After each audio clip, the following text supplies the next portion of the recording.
Vem ano, vai ano, damos muitas voltas na pista e fora dela e caímos sempre no mesmo lugar. Pré-temporada da Fórmula 1, muita boataria, pouquíssima informação disponível, prato cheio para os chutes. Teorias mirabolantes, histórias sem pé nem cabeça e sempre uma pitada de sensacionalismo para pegar você que está curioso, eu também estou, para saber quem vai ser melhor, quem andou para trás, quem acertou, quem errou, grandes decepções, surpresas e quem continua na mesma. Não tem jeito, parece até profecia e coisa de bruxo, coisa que eu não sou. E você vai ver, Ferrari 2 segundos mais rápida, Mercedes descobriu o acelerador quântico, Red Bull propulsada por antigravidade, levitando e por aí vai. Por isso eu fiz hoje um apanhado de 8 histórias que mostram para você que não devemos confiar em nada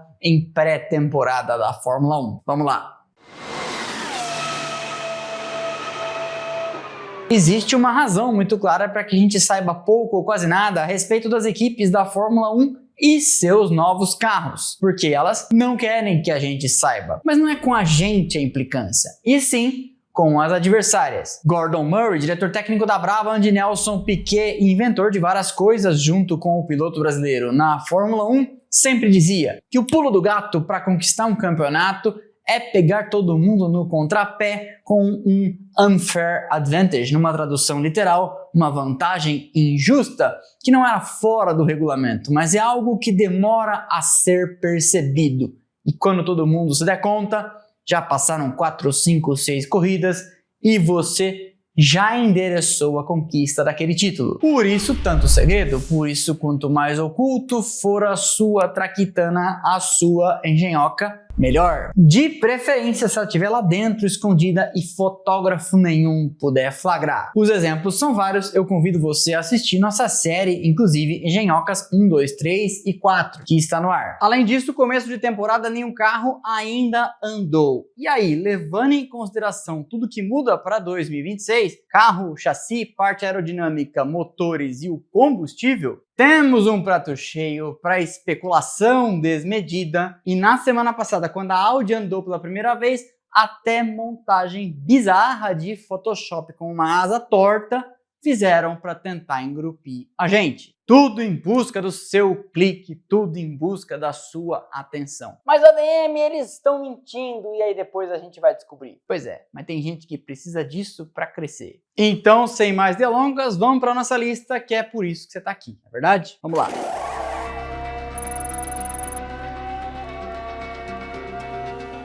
Na pré-temporada de 2019, a Ferrari parecia pronta para finalmente pegar a Mercedes de calças curtas e interromper o domínio que já tinha começado lá em 2014, no nascimento da era híbrida da Fórmula 1. Nos testes em Barcelona, em 2 semanas a Ferrari consistentemente andou com seus 2 pilotos, Sebastian Vettel em um carro e Charles Leclerc fazendo sua estreia de vermelho no outro, no topo da tabela de tempos, a ponto da toda poderosa Mercedes admitir publicamente que estava atrás. A imprensa e os fãs davam como certeiro que o sonho de Vettel de vestindo o vermelho Ferrari, como seu ídolo Schumacher, vencer o campeonato mundial, estava, dessa vez, encaminhado, depois deles baterem na trave 2 vezes em 2017 e 2018. A Mercedes parecia batendo cabeça e com Bottas e Hamilton deu centenas de voltas. Foi a que mais andou, experimentando diversas opções de asa dianteira, asa traseira, assoalho, sidepod, Santo Antônio, tampa do motor e etc. E aí, na segunda semana de testes, também em Barcelona, apareceu com um carro inteiramente revisado e começou a encurtar paulatinamente a diferença. A ponto de no último dia a Ferrari liderar a tabela, mas a Mercedes andar com Hamilton dentro do mesmo 10º de segundo do carro da Ferrari. E aí todo mundo pensou, ahá, a Ferrari tem o melhor carro, a Mercedes sentiu o baque e deu tudo que tinha no final dos testes para não parecer muito atrasada. Crise na estrela de 3 pontas. Talvez não. Hoje a gente sabe, a Mercedes tinha feito na primeira semana só um programa mirando na confiabilidade e ver se o carro não quebrava. longe de buscar desempenho enquanto ia experimentando peças novas. Virou para a segunda semana de testes e veio então com a especificação desse carro, mirando na Austrália só na segunda parte. E claro, segurou um pouco do ritmo para não mostrar todas as suas cartas. Mas a Ferrari sabia que tinha mais mato nesse cachorro, mais caroço nesse angu, e deu declarações tentando diminuir a temperatura da expectativa da imprensa italiana e dos tifosi. Quando chega em Albert Park, não deu outra. Bottas e Hamilton dominaram o final de semana e a Ferrari mais próxima da ponta na corrida, com Sebastian Vettel, chegou a 1 minuto da ponta na bandeirada da corrida, atrás, inclusive, da Red Bull de Max Verstappen. Mostrando mais uma vez algo que já é um mantra deste canal antes que as coisas comecem para valer em corridas e treinos oficiais. Em pré-temporada, ninguém sabe de nada.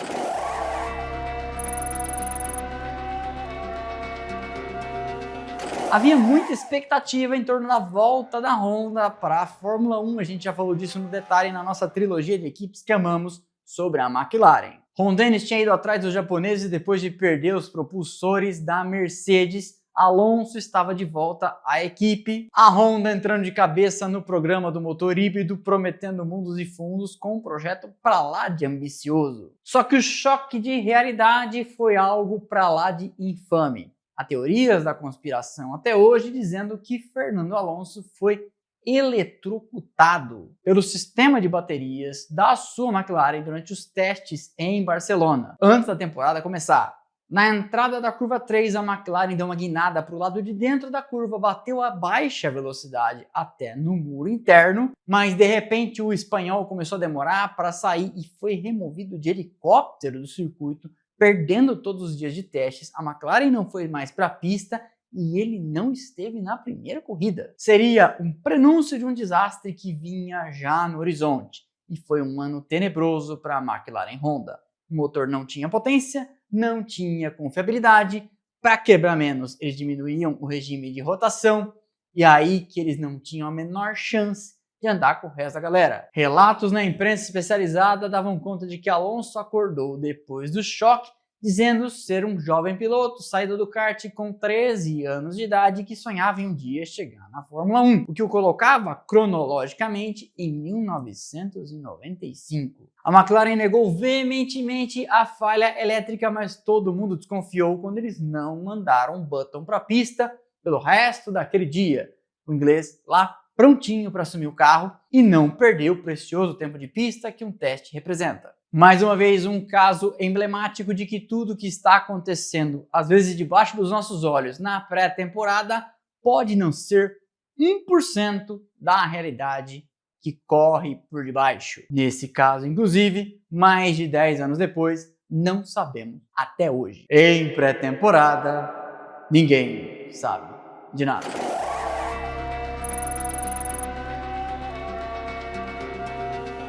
A chegada da equipe BAR, British American Racing, à Fórmula 1 em 1999, assumindo os espólios do que foi até ali a Tyrrell, foi um festival de declarações muito exageradas, barulho na imprensa, expectativas irreais e um duro banho de realidade, que colocou Craig Pollock, empresário de Jacques Villeneuve, responsável por levá-lo para o projeto vindo da Williams, a fabricante de chassis Reynard e a Honda, que fazia os motores, todos coçando a cabeça e pensando, talvez a gente tenha subestimado o desafio, talvez a gente tenha exagerado na expectativa. No papel parecia tudo lindo, apoio de fábrica da Honda, dinheiro sem fim de uma fabricante de cigarros disposta a entrar com tudo na Fórmula 1. A British American Tobacco era dona de Lucky Strike, 555 e outras tantas. Além disso, um campeão mundial na pessoa de Villeneuve saído da Williams para assumir o carro, uma jovem estrela no outro carro,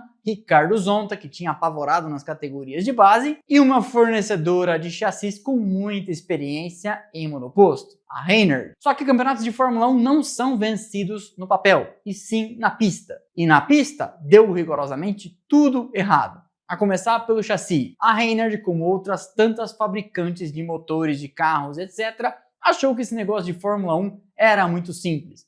já faço o chassis para Indy, já faço o chassis para Fórmula 3, etc.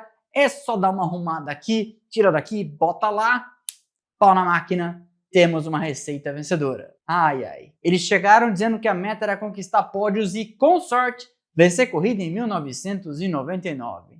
Mas a realidade foi um massacre. De 16 provas, portanto, com 2 carros, 32 tentativas, foram 12 abandonos com Villeneuve, 11 seguidos do começo da temporada até o primeiro resultado e mais 8 no outro carro. 13 corridas com Zonta, 3 com Mika Salo, 0 pontos para os 3 pilotos que correram, um 7º e 3 oitavos lugares como melhores resultados e uma sova para aprender a não subestimar a Fórmula 1. Mais uma vez mostrando, não adianta discurso, não adianta ter tudo no papel, não adianta marketing agressivo, porque, auditório, em pré-temporada, ninguém sabe de nada.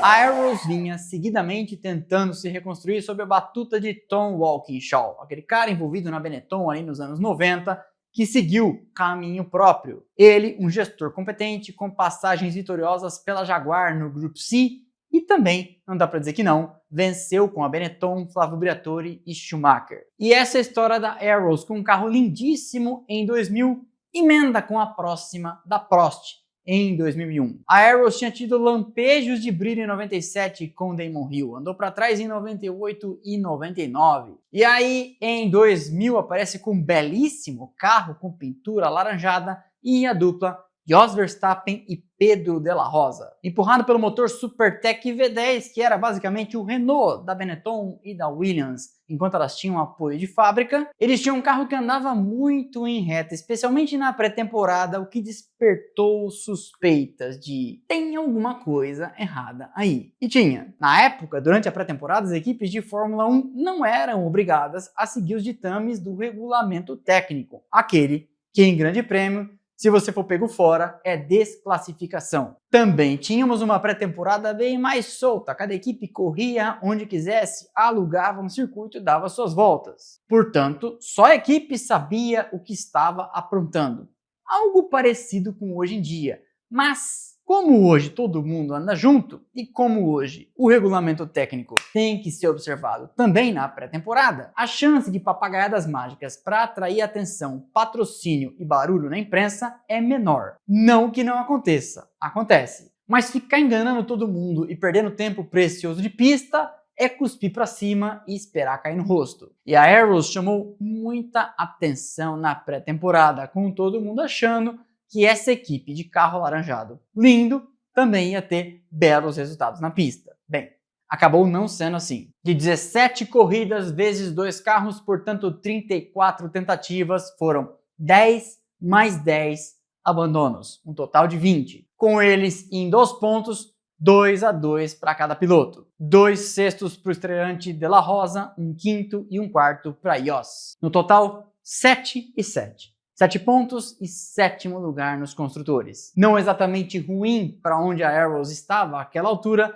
mas muito distante das expectativas gloriosas vendidas durante, adivinha, a pré-temporada. O que te faz lembrar do mantra: auditório, em pré-temporada, ninguém sabe de nada. Um ano depois, a Prost Grand Prix passou por uma situação muito parecida, também jogando para a torcida durante a pré-temporada, andando fora do regulamento para ganhar as manchetes e tentar aliviar a atmosfera de tensão interna. Alain Prost, tetracampeão francês, tinha ele assumido a bronca do eterno sonho do país, a França, de ter uma equipe inteiramente nacional, carros lindos e azuis, motor, combustível, pilotos, aerodinâmica, tudo fabricado no país. O sonho tinha começado em 97, quando ele assumiu os espólios da Ligier, outra que viveu esse canto da sereia. Mas em 97, 98 e 99 as coisas não tinham dado muito certo. No final de 2000 eles perdem o apoio de fábrica da Peugeot, que tinha rompido com a Jordan, uma aliança que tinha dado muito certo, para entregar a eles motores só para a equipe francesa, e deu tudo errado. Daí para 2001, os motores eram os Acer. Já falei desses motores com nomes diferentões que não tem nada a ver com fabricante de motores de fato. Nesse vídeo aqui, vale você conferir. Os Acer basicamente eram Ferraris atrasados e com outro nome. A bordo do carro, o experiente e veloz Jean Alesi. E nos testes de pré-temporada, não dava outra, o carro da Prost andava na frente de todo mundo, dia sim, dia também. Mas mais uma vez, era ilusão. Uma ilusão tão grande que a Prost iria à falência no final daquele ano. Foram 4 pilotos que passaram pela equipe e sobrou até para Alesi, que começa o ano com eles e vai até a 12ª etapa do campeonato, quando é substituído por Heinz-Harald Frentzen e faz o caminho inverso, indo ele, Alesi, correr com Ed Jordan e vindo para o seu lugar, Frentzen. No outro carro, o argentino Gastón Mazzacani faz as 4 primeiras e é substituído por Luciano Burti, que corre da 5ª à 14ª prova, tem aquela gloriosa panca em Spa-Francorchamps e é substituído pelo tcheco, não lembrava dele, Thomas Enge. Falei no começo 4 pilotos, mas no fim foram 5. Total, 4 pontos marcados, todos por Alesi, 9º lugar nos construtores, muito distante dos resultados prometidos na pré-temporada, com as chamadas Glory Runs, corridas gloriosas, sem combustível, pneu macio e sabe-se lá Deus mais o que, ou no caso, menos o que.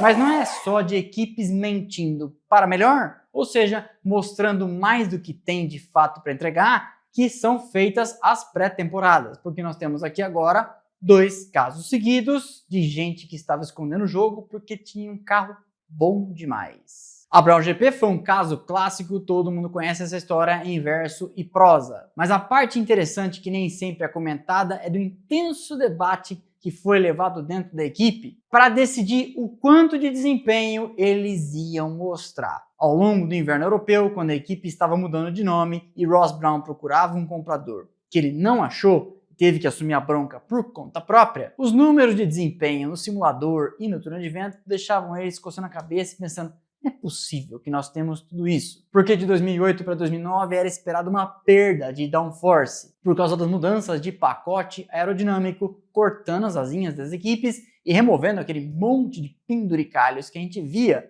na temporada de 2008. Só que nas simulações eles viam que o downforce do carro de 2009 não era tão abaixo assim do de 2008. E eles esperavam, em teoria, considerando o que tinham visto no regulamento, que fosse. Então pensavam: não é possível, nossas contas devem estar erradas. Só que quando o carro foi para a pista, as contas estavam certas e o carro era bom demais para o que eles podiam imaginar que seria. A prova disso foi que pegaram todas as demais adversárias de calça curta andando muito bem nos poucos dias de pré-temporada que conseguiram fazer, porque também teve isso. O carro ficou pronto depois e eles chegaram depois. E aí todo mundo no paddock, macaco velho e escolado, disse: ha! Clássico golpe de pré-temporada, carro branco sem nenhum patrocinador, é evidente, estão aprontando alguma. E aí nessa situação o pessoal da Brown GP gostou que todo mundo achasse que era um golpe de pré-temporada, porque assim não perderam tempo olhando com lupa e com atenção para o carro deles, que era, de fato, o melhor naquele começo de ano. E fez a rapa. Jenson Button venceu 6 das primeiras 7 corridas. Eles enfileiraram diversas dobradinhas com o Barrichello no outro carro e, para você ter uma ideia, na corrida de abertura na Austrália, Rubens fica parado no grid, na largada, cai para o fundo e escala o pelotão, passa todo mundo e cruza a linha de chegada em segundo, botando todo mundo debaixo do braço. Para mostrar para você que não é só de mentir para cima que as pré-temporadas são feitas.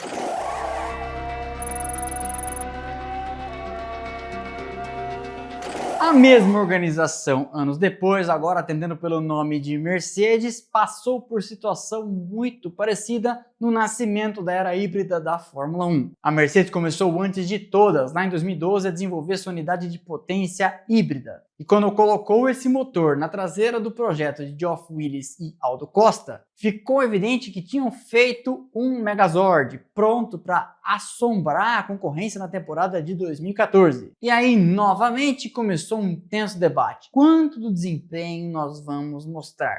Esse negócio de esconder o desempenho quando o carro é bom não é uma mera questão de gracinha, haha, te peguei, malandragem. É porque se você vai para a pista e classifica 3 segundos mais rápido que a concorrência, todo mundo vai começar a pensar que você está fazendo algo ilegal e vai procurar pontos para protestar seu carro. Era isso que a Mercedes temia, portanto pensando, vamos ganhar, vamos mostrar que nós temos o melhor carro, mas não vamos mostrar tudo. Na classificação, Lewis Hamilton fez a pole position com 3 décimos de vantagem para o segundo colocado, que acabou sendo Daniel Ricciardo. E a gente já vai falar da pré-temporada desastrosa da Red Bull em 2014. Na corrida, Hamilton teve problemas, perdendo um cilindro ainda na volta de apresentação e caindo para a 3ª posição na primeira volta. Ele abandonou no começo e Nico Rosberg venceu. E o domínio da Mercedes naquele dia foi acachapante, como seria na temporada de 2014 inteira. Ele cruzou a linha de chegada com 25 segundos de vantagem. Lembrando que eles estavam economizando, porque tinha bem mais para mostrar. Mas segundo contam os engenheiros da Mercedes no podcast oficial da Fórmula 1, o Beyond the Grid, não foi uma estreia a salvo de estresse, porque eles sabiam desses números espantosos, sabiam que tinham no papel um grande carro que tinha feito uma boa pré-temporada. Mas treino é treino, jogo é jogo, e eles embarcaram para a Austrália pensando, será que esse negócio vai conseguir dar uma volta que seja? A história mostrou, o motor tinha suas fragilidades, tanto que quebrou com Hamilton, mas quando tudo ficasse redondo e quando não houvesse quebra, o desempenho do outro carro com Rosberg mostrou que tinha muito por vir.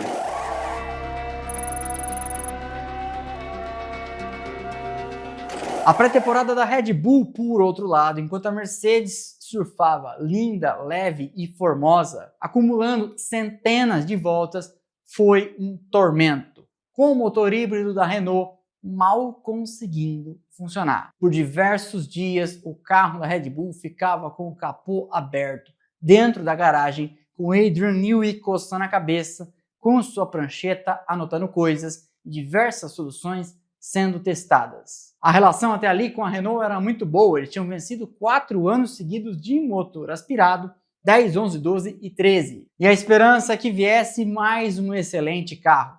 O carro, a história mostraria, não era ruim. Daniel Ricciardo venceria 3 provas naquele ano. Ou seja, ele, o único piloto não Mercedes, portanto que não Rosberg e Hamilton, a vencer uma corrida naquela temporada. Mas, até chegar ao primeiro grande prêmio na Austrália, foi um tormento. As poucas voltas que o carro conseguia dar eram interrompidas por falhas catastróficas. Vettel e Ricciardo voltando de reboque em diversas ocasiões. E enquanto todo mundo, especialmente a Mercedes e suas clientes, McLaren, Force India e Williams, acumulavam dezenas, centenas de voltas, e até a Ferrari, que tinha talvez o pior motor híbrido àquela altura, também conseguia fazer seus cronogramas, a Red Bull Renault naufragava. Soluções tampão foram tentadas e até furos feitos de maquita na lateral da carenagem, tentando ajudar na refrigeração, foram tentados. Ainda assim, a Red Bull, uma excelente organização, uma das melhores da Fórmula 1, conseguiria naquele ano dar a volta por cima, como eu falei,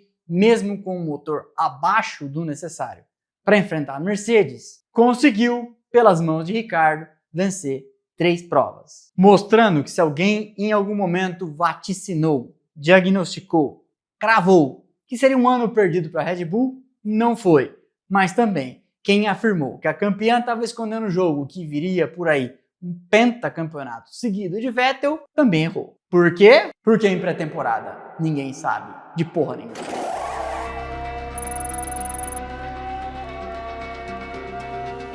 Depois de 8 anos de domínio, a Mercedes apareceu na pré-temporada de 2022, primeiro ano da filosofia do efeito solo, que voltava à Fórmula 1 com algo que parecia revolucionário. o bendito do SidePod Zero do modelo W13. Numa interpretação ousada, e hoje sabemos que pouca diferença fez o regulamento, a Mercedes resolveu envelopar seus sidepods sem a estrutura obrigatória de impacto que fica por dentro do casulo, onde ficam os radiadores. Com isso, eles pensaram, fazemos um empacotamento extremo do motor e radiador e usamos a estrutura de impacto como asa para direcionar o fluxo de ar por cima de nosso assoalho. Com isso, maximizamos o downforce e esse negócio aqui vai andar sob trilhos, grudado no chão. O problema, como eu falei mais cedo, é que corridas de Fórmula 1 não são vencidas e carros não andam no papel, porque a solução gerava um downforce absurdo,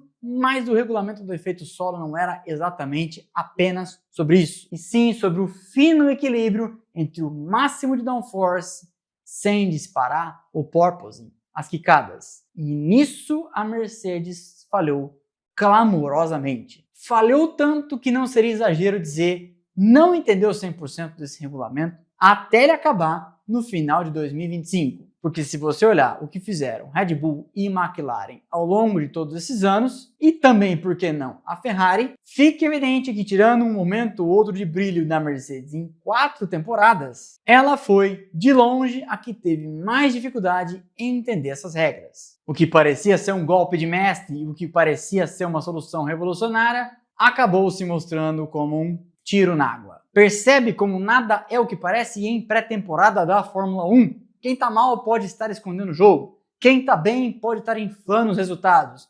E também pode estar, melhor ainda do que a encomenda, e disfarçando para não chamar atenção. Ou pelo menos não chamar muito a atenção. É um período fascinante e a única coisa que a gente pode recomendar a quem nos assiste é paciência e cautela com canja de galinha que não fazem mal a ninguém. Desconfie de certezas, desconfie de diagnósticos terminativos. É isso, é aquilo, morreu, acertou, venceu, já era. Porque a gente não sabe e as equipes não sabem também. Mercedes não sabe o que Red Bull está fazendo, que não faz a menor ideia do que está aprontando a Ferrari e por aí vai. A ordem pode ter mudado e um mero diagnóstico como Ferrari 2 segundos mais rápida leva ou deve levar, e eu te incentivo a fazer o raciocínio de mais rápida que quem? Porque se ninguém andou, não sabemos se está andando de fato 2 segundos mais rápida, e 2 segundos mais rápida tem que haver um ponto de comparação contra ela mesma,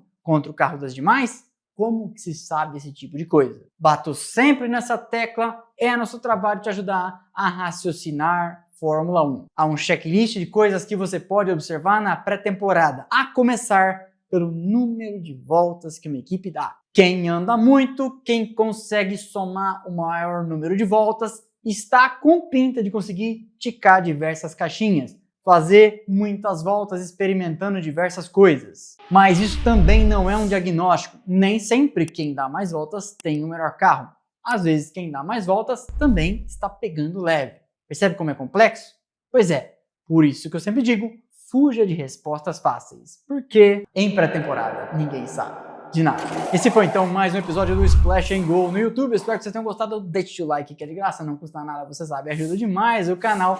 Quebra essa pra mim, quebra essa pra nós. Eu te vejo aqui nos próximos vídeos e também nas nossas redes sociais, Instagram, Twitter, Threads, TikTok. Estão passando aqui os arrobas, o link está lá embaixo na descrição. Para não perder nada do que fazemos por aqui, e fazemos muita coisa, e em 2026 faremos ainda mais, temos canais de notificação, Instagram, Telegram e WhatsApp. Aqui estão eles, link também lá embaixo, onde você entra e passa a receber um recadinho automático no instante em que eu publico cada um dos conteúdos. Eu vejo vocês por aqui nos próximos vídeos, eu vejo vocês nas nossas redes.